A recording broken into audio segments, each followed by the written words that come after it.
solidarité a été fixée, tout le monde s'est mis d'accord. Franchement, aujourd'hui, je ne vois pas ce qu'il conviendrait de faire de plus.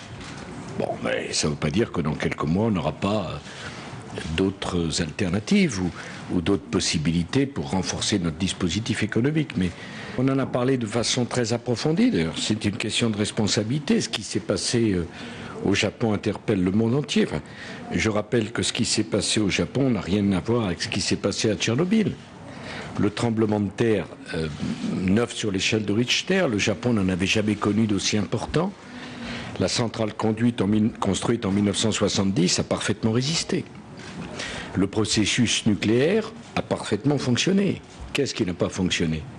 C'est que les défenses anti-tsunami qui étaient à 6 mètres de hauteur ont été submergées par une vague qui était à 12 mètres de hauteur, qui a bouleversé le système électrique, le mix énergétique, le paquet énergétique est de la compétence des États membres. Certains ont fait le choix du nucléaire, d'autres ne l'ont pas fait. Et que pour ceux qui ont fait le choix du nucléaire, ça se passera ainsi. La Commission établira le cadre des contrôles, les normes des contrôles. Les autorités nucléaires indépendantes procédant à ces contrôles rendront publics ces contrôles. Et la Commission et les régulateurs européens du nucléaire diront le sérieux ou les insuffisances de ces contrôles. Si une centrale, je parle pour la France, ne passait pas ces tests, elle serait fermée. Il y aura certainement une initiative franco-britannique pour bien montrer que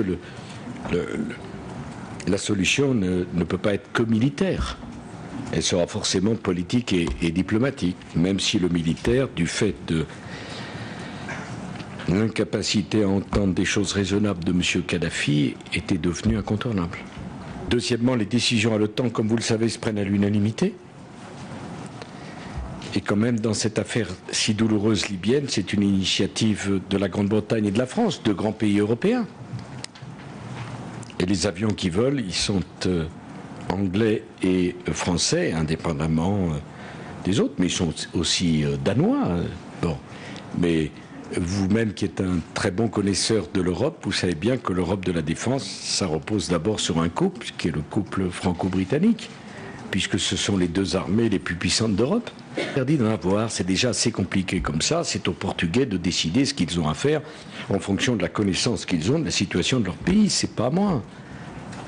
C'est déjà assez complexe, on a déjà assez de travail si c'est pour porter un jugement de l'extérieur, pour leur dire vous devriez ou vous devriez pas.